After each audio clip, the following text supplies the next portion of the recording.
அன்பார்ந்த எனதருமை யூடியூப் நேயர்களுக்கு வணக்கம். இதுவும் ஒரு முக்கியமான பதிவு தான். ஒரு மனிதனுடைய ஜாதகத்தில் செவ்வாய் புதன் சேர்க்கை எப்படி இருக்கும், செவ்வாய் புதன் சேர்க்கை என்பது எப்படி இருக்கும் அப்படிங்கிற ஒரு தத்துவம். அப்போ இது நல்லதா அப்படின்னா, ஒரு விதத்தில் ரெண்டு பேருமே பகை கிரகம்தான். செவ்வாய்க்கு புதன் பகையும் புதனுக்கு செவ்வாய் பகை, ரெண்டு பேருக்கும் ஒருத்தருக்கு ஒருத்தர் பேதை தான். ஆனால் சேர்ந்துட்டாங்க, என்ன பண்ணுவது அப்படின்னா, செவ்வாயும் புதனும் சேர்ந்த ஜாதகரிடம் மதிநுட்பம் அதிகமாக இருக்கும். மதிநுட்பம் அதிகமாக இருக்கும். மதிநுட்பத்தில் சிறந்தவர்களாக, ஏன்னா புதன் மதிநுட்பத்திற்கு அதிபதி. புதன் மதிநுட்பத்திற்கு அதிபதி.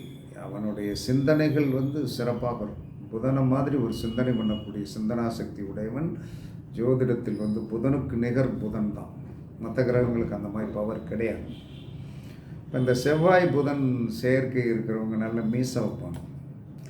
செவ்வாய் என்று சொன்னாலே மீசை,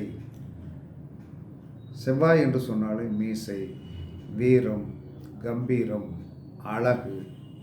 கம்பீரம், அழகுக்கு யாருன்னா புதன். அப்போ இந்த செவ்வாய் புதன் சேர்க்கை உள்ளவர்கள் எப்பயுமே மீசை அழகாக வைத்திருப்பார்கள்.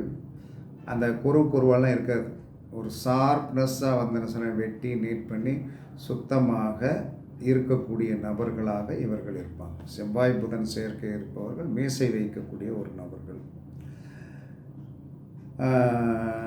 இவர்கள்ட்ட போய் நம்ம என்ன சொன்னோன்னா, நீங்கள் என்ன சொன்னோன்னா, உடனே இவங்ககிட்ட போய் ஒரு காரியத்தை சாதிக்கணும் அப்படின்னா முடியாது. அப்போ இவர்கள்ட்ட போய் அவங்க கொஞ்சம், நீங்கள் எப்பயுமே விவரமானவங்க அப்படின்னு நினச்சிட்டு போவீங்க. உங்களோட இவங்க விவரமானவங்களாக இருப்பாங்க. அப்போ உங்களுடைய பேச்சை பூரா நல்லா கவனிப்பாங்க. கவனிச்சுட்டு நீங்கள் என்ன நோக்கத்துக்காக வந்திருக்கீங்க அப்படிங்கிறது நல்ல நோக்கம் அப்படின்னா, உங்களிடம் என்ன சொல்லலாம்னா, சில அந்த அறிவு சார்ந்த கேள்விகளை கேட்டு நீங்கள் இவர்களுக்கு என்ன ஒத்து போகிறீங்களா அப்படின்னு பார்த்தா, உங்களுக்கு இந்த காரியத்தை செஞ்சு கொடுத்துருவாங்க. கண்டிப்பாக செஞ்சு கொடுப்பாங்க. அறிவை மதிக்கக்கூடியவர்கள், அறிவை மதிக்கக்கூடியவர்களுக்கு கண்டிப்பாக அதிகம். ஆனால் இவர்களிடம் கோபம் அதிகமாக இருக்கும். போய் உட்கார்ந்தாலே நமக்கு இந்த ஆள்கிட்ட பேசி என்ன செய்ய போகிறோம், பேசி ஜெயிச்சிருவோமா அப்படிங்கிற ஒரு ஆதிபத்தியமெல்லாம் இந்த செவ்வாய் புதன் சேர்க்கை இருக்கிறவர்கிட்ட உண்டு. அப்போ நல்லா கம்பீரமாக பேசுவாங்க, தெளிவாக பேசுவாங்க. ரொம்ப என்ன சொன்னான்னா இந்த பேச்சுகள்லாம் என்ன சொன்னான்னா தெளிவு இருக்கும்.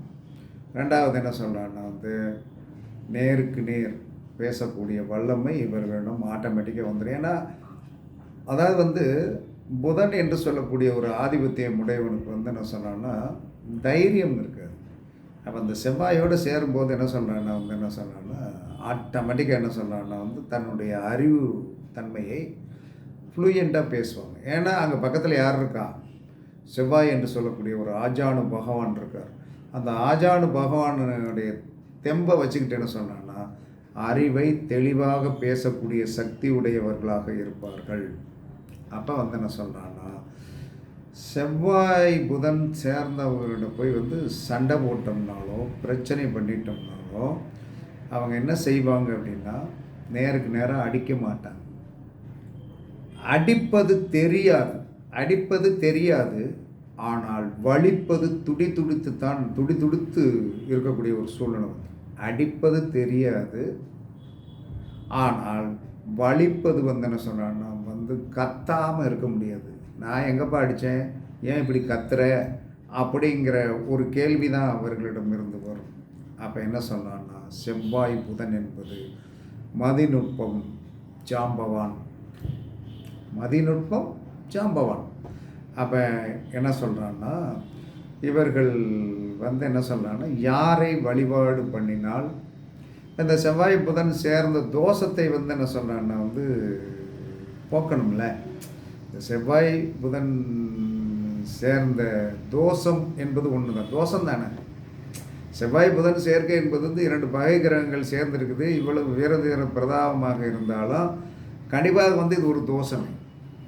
அப்போ நம்மளை பார்த்தவொடனே என்ன சொல்கிறானே, இவன்கிட்ட போய் பேசிட்டு இவன்ட்டு இல்லை என்ன மனுஷன் அப்படின்னு சொல்லக்கூடிய ஒரு சூழ்நிலையை உருவாக்கக்கூடிய ஒரு சக்தி எல்லா மனிதன்கிட்டையும் வந்து போய் பேசி நம்ம இந்த ஆள்கிட்ட பேச முடியாது, நம்ம தேவையில்லாமல் போய் எதுக்கு அப்படின்னு சொல்லிட்டு நம்மளை வந்து ஒதுக்கக்கூடிய ஒரு தன்மை நம்மகிட்ட என்னதான் எவ்வளவு திறமைகள் இருந்தாலும், எவ்வளவு கல்வி இருந்தாலும், எவ்வளவு அறிவுபூர்வமான சிந்தனைகள் இருந்தாலும் நம்மளை வந்து என்ன சொல்லணும் சமூகம் ஒதுக்கும். ஏன்னா நம்மகிட்ட வந்து என்ன சொல்லணும் அந்த கனிவு வராது. எல்லா மனிதனும் என்ன சொல்கிறான்னா, வந்தவொடனே வாங்க உட்காருங்க 2 டீ சாப்பிட்றீங்களா, உங்களுக்கு ஏதாவது செலவுக்கு வேணுமான்னு கேட்கக்கூடிய ஆதிபத்தியமாக நம்ம இருந்தால் தான் ஜோசியம் பார்க்க வரோம். ஆமாம், எல்லாருமே அப்படி தான் இருக்காங்க. என்ன காரணம்னா, வந்தவொடனே கொட்டுன்னு கட்டுறான். என்ன கொட்டுறேன், எனக்கு கஷ்டம் அப்படின்னு சொல்லிட்டு இதை என்னடா கஷ்டம்னு சொல்லிகிட்டே இருக்காரு, என்னையா உனக்கு பிரச்சனை அப்படின்னு நான் வந்தேன் சார். சரியா, பிரச்சனையை தீர்த்துருவோம்யா அப்படின்னு சொன்னோம்னா அதற்கு உண்டான தொகையை சொன்னோம்னா அஜோஜோ அப்படிங்கிற அந்த ஆதிபத்தியம் உடையவர்களாகத்தான் மனிதர்கள் இருக்கிறார். இதில் 90% இப்படி தான். 10% வந்து என்ன சொல்லணும்னா கேட்டு இன்றைக்கும் வெற்றி வாகை சூடியவர்கள் எத்தனையோ பேர் பார்க்க முடியும். அதனால் வந்து இவர்கள் என்ன சொல்கிறாங்கன்னா, பிரசன்ன வெங்கடேச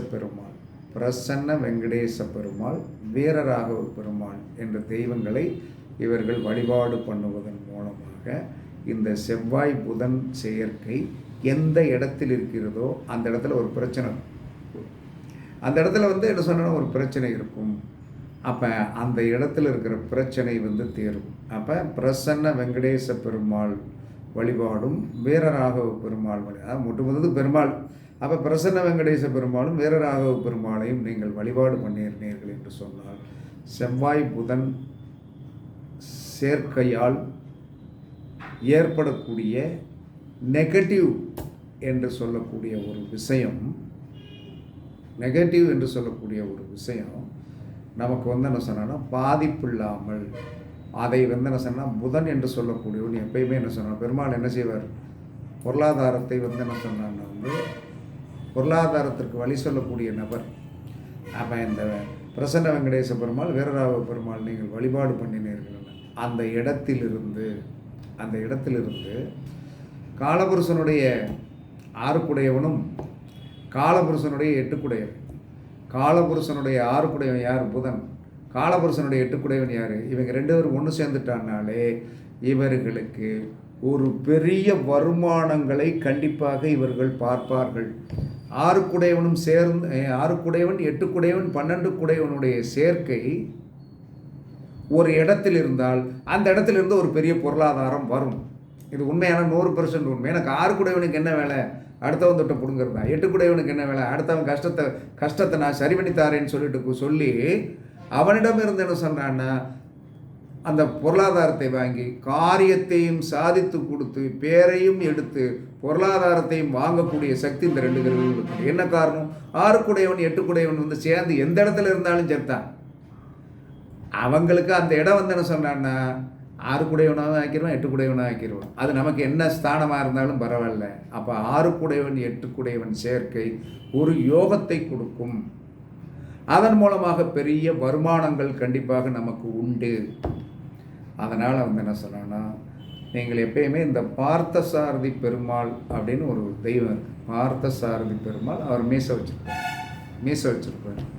அந்த மீசை வச்சிருக்கிற சாமியை வந்து இந்த மாதிரி செயற்கையுடையவர்கள் நீங்கள் வைத்து கொண்டீர்கள் என்று சொன்னால், இந்த மாதிரி செயற்கையுடையவர்கள் வைத்து கொண்டீர்கள் என்று சொன்னால் 100%. இதில் இன்னொன்று என்ன சொன்னான்னா, செவ்வாய் புதன் சேர்க்கை அப்படிங்கிறத விட செவ்வாய் புதன் பார்வை, நேருக்கு நேர் பார்க்கறது. செவ்வாய்க்கு 1 5 9 வந்து என்ன சொன்னா புதன் இருப்பது, செவ்வாய்க்கு 1 5 9 7 புதன் இருப்பது, செவ்வாயுடைய நட்சத்திரத்தில் புதன் இருப்பது, புதனுடைய நட்சத்திரத்தில் செவ்வாய் இருப்பது, இந்த மாதிரி சேர்க்கை தான் கண்டிப்பாக ஒரு பெரிய பொருளாதாரத்தின் வளர்ச்சியை இவர்கள் சந்திக்க நேரிடும்னா ஒரு லம்சம் அப்படிங்கிறது கண்டிப்பாக உண்டு. வாழ்நிலையில் பார்த்துருவீங்க. அதற்கு யாரை வழிபடணும், பார்த்தசாரதி பெருமாளை வழிபாடு பண்ணணும், அல்லது பிரசன்ன வெங்கடேச பெருமாளை வழிபாடு பண்ணணும், வீரராகவ பெருமாளை வழிபாடு பண்ணணும்.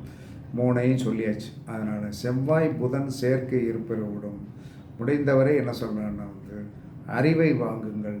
அவர்களிடம் சண்டை போட்டீர்கள் என்று சொன்னால், சண்டை போட்ட காலத்திலிருந்து உங்களுக்கு என்ன சொல்லலாம்னா வாழ்க்கையில் ஏன் இந்த ஆள்கிட்ட போயிட்டு வந்த பிறகு அங்கே கொஞ்சம் மனஸ்தாபத்தில் வந்துட்டோம், என்னடா இப்படி இருக்குதே அப்படிங்கிற ஒரு வழி மனதில் இருக்கும்.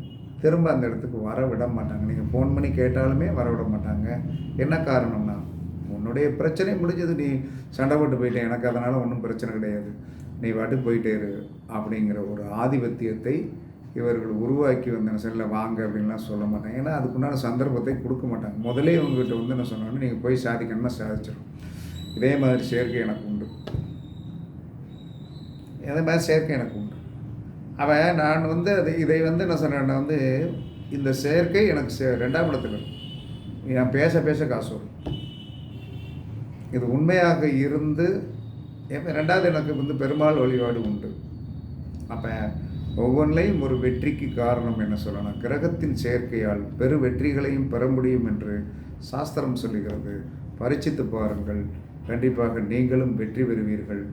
கண்டிப்பாக எந்த கிரகச் சேர்க்கிறதோ அந்த கிரகச் சேர்க்கைக்கு உண்டான அந்த தெய்வங்களை நாம் வழிபாடு பண்ணும்போது உங்களுக்கு ஒரு நல்ல ஆகுதியை கொடுப்பதற்குண்டான வாய்ப்புகள் வரும்.